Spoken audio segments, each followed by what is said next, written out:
unfortunately, the people that are closest to you, maybe they're not going to like the things that are closest to you and the things that you need to make.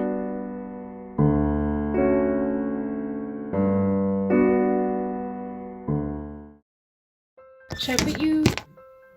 So, why do you hate your artwork? So, why you secretly hate your art. So, I was talking to my sister like 2 or 3 weeks ago about her short film project, her animatics, and she was talking to me about some fears she had about her artwork. We were talking and this story came up where she was talking about why she felt like she thought that her art was bad fundamentally, and it was an experience where she had a very bad experience with negative criticism that wasn't very helpful in the moment, and it really colored her whole experience and perception of her artwork. And I feel like a lot of artists have had this experience, especially when you were really young, where you feel like either someone ignores you when you try to share your artwork with them as a child, or they say something negative about it, or they say something, oh, keep working at it, or but it's not the kind of support that you need in the moment, and it really colors your whole artwork and like what you think about it for the rest of your life. And the conversation kind of moved on from there, and we started talking about why do we care so much about specific people's opinion of our artwork when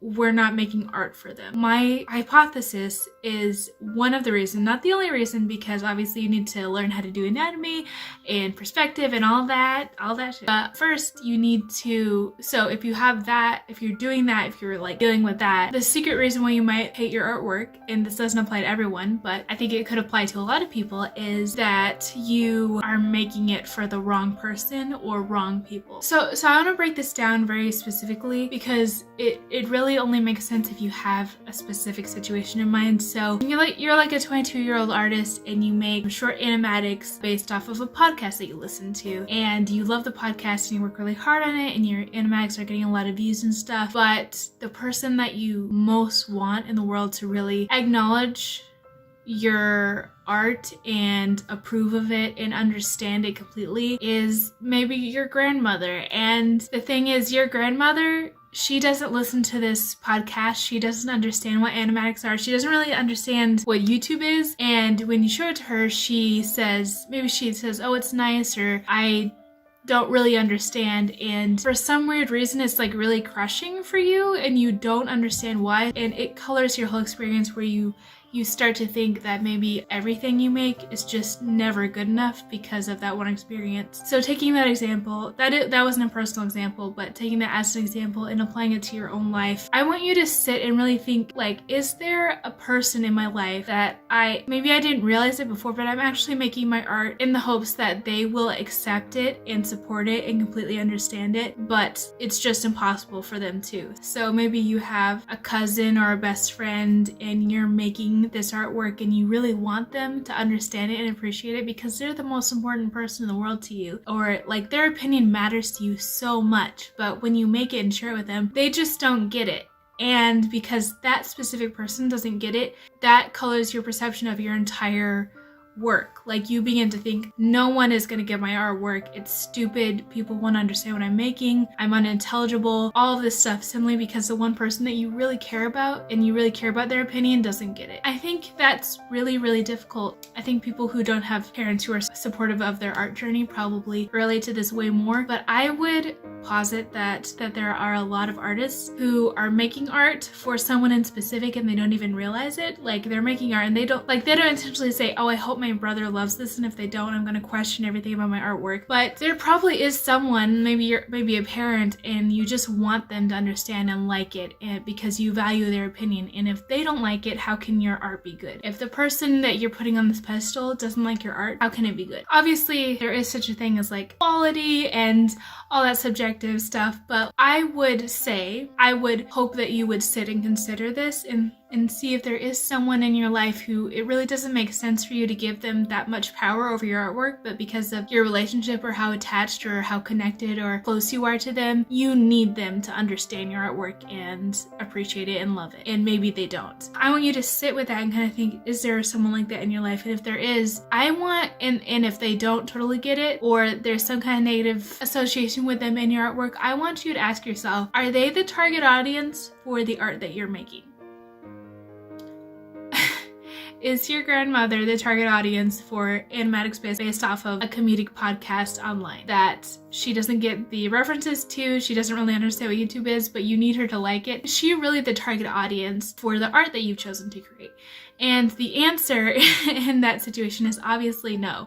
She is not the target audience. You are not making art for her, because the art that you have found that you like to make is not art that she would inherently love. If the person that you want to like your art and love your art the most in the world, if this person close to you, if they are not the target audience for your artwork, you should appreciate them and love them and value them as a person, but you should not put a strong emphasis on their opinion of your artwork. So everyone can have a general sense of taste, and I appreciate that.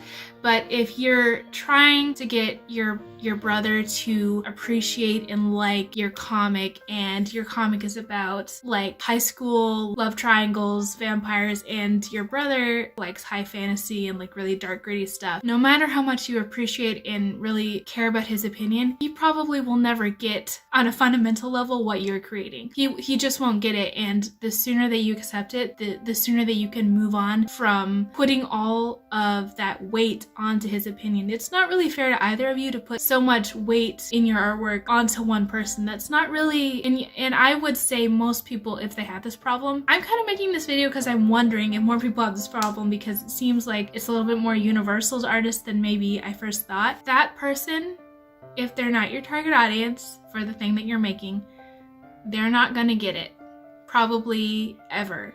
And that might be really hard for you to accept, but the sooner that you do, the sooner that you can move on and still appreciate them as a person, but you need to detach them from your work and their opinion from your work, because they are not the person you're making it for. Unless you're making artwork specifically for them that you know that they'll love, it's not for them, and it shouldn't necessarily be for them. Like, it's not their fault that they can't understand it or they don't like it, or it's just not the thing that they consume. So for me, I'm gonna be making like a pretty gay D&D inspired comic. That is not going to be that's not going to be something that most of my family will probably enjoy, and that is hard for me. But I feel like I didn't even realize that I did this, but I for a while have very decisively detached my love for my family and my artwork. So if they're not super into or understand or thrilled with what I make, that's okay, and I can totally respect their opinion and still make the thing that I need to make. And I feel like those two things should coexist at the same time. Like, not everyone is gonna like everything that you make, and unfortunately the people that are closest to you, maybe they're not gonna like the things that are closest to you and the things that you need to make. And that's really hard for a lot of people, I feel like, but it's really important to realize that, especially if you're making something about your identity or something political that goes against your family's beliefs or your friends' beliefs, or I'm not sure why you have those friends if you do, but it's okay to make something that's not for people that you love. It's okay to make things that are for you and for the audience that you're creating online. And it's super, super hard to internalize this. I feel like I did, just because I realized as I began making my comics, most of what I make is not going to be from people close to me. So I didn't have a hard time emotionally wrestling with that, because I was just oh, that's how it's going to be. So I was fine with it. People in my family and a lot of my friends actually do really enjoy the stuff I make, but there are some things that they just don't, and that's also okay. So to recap a little bit, you might have someone in your life that you really look up to and respect, and you respect their opinion, but they're not the target audience for your artwork. So you need to stop giving them so much power over your artwork and your perception of your art. I just feel like more people need to understand this, because there's a difference between criticism from someone who truly loves the thing that you're making as a concept, like comic books as a concept, or animation as a concept, or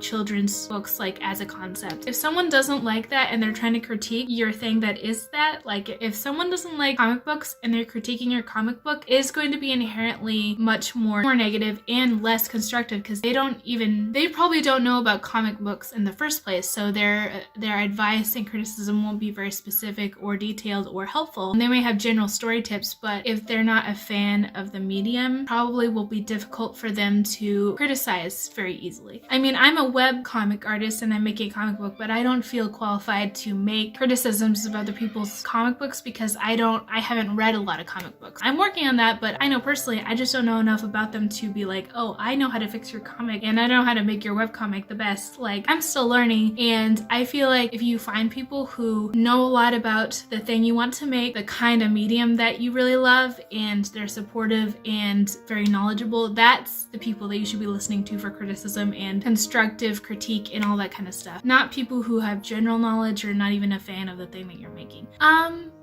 So yeah, this is like so random, you guys can tell me, but I feel like this is important. And I hope that someone like gets this across so they'll stop putting so much pressure on themselves to make something that their dad or their mom or their sister loves if it's not the right fit. It doesn't have to be the right fit, and that's the whole point. And it's not even that those people probably aren't even pressuring you to make the things that they like. It's probably like a subconscious thing that you haven't even thought about, and that's why it feels bad when you show stuff to them and they don't totally get it. It's not really about them, it's about you putting the right importance on things and people, and let go of people's opinions that don't work for your art, specifically if they're not knowledgeable and they don't like it in the first place. If they're knowledgeable, you know, professional, and they have good advice, obviously you should listen to them, but a lot of people you just shouldn't listen to about your artwork because a lot of people don't know what they're talking about or just don't care or don't understand, especially if you're making things like about your identity. You know, if you're a gay person and you're making stuff about your identity,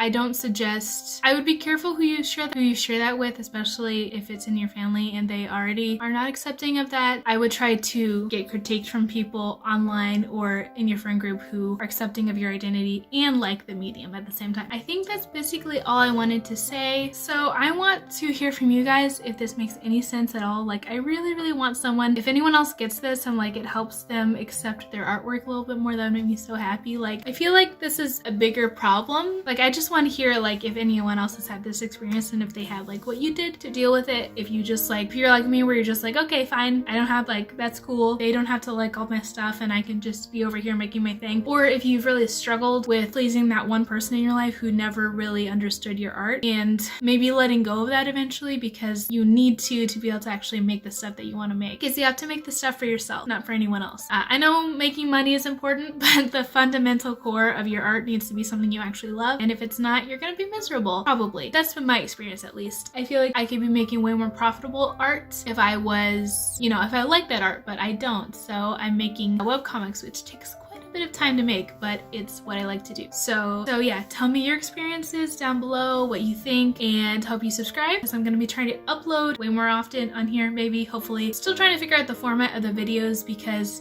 I don't know, like speed paintings or just like talking head. Like, I've been really inspired by Lena Norms recently. She's a YouTuber and I love her videos. But yeah, just trying to figure out what kind of video to make. But thank you guys so much for watching. Hope you enjoyed, and I'll see you probably next week, or unless I start uploading daily, which probably won't happen. See you later, guys. Bye. Hi, I just wanted to give a shout out to my patrons at the end of the video. I need to remember to do this, so I really appreciate everyone subscribing to me on Patreon. It really means so much, so thank you. Echoes of Emeralds, Claire, Ole Martin, Emily, Todd, Malcakes, Josh, Alice, D Valkyrie Music, Matthew, Katie, Kayla, Kraylin Plays, Astral Dreamer 1, and Ian. I'm trying not to say people's last names just in case. Thank you guys so much for subscribing to my Patreon and supporting me. It really means so much to me to have you guys on board, so thank you. Hope you liked the video, and I'll see you next time. Bye!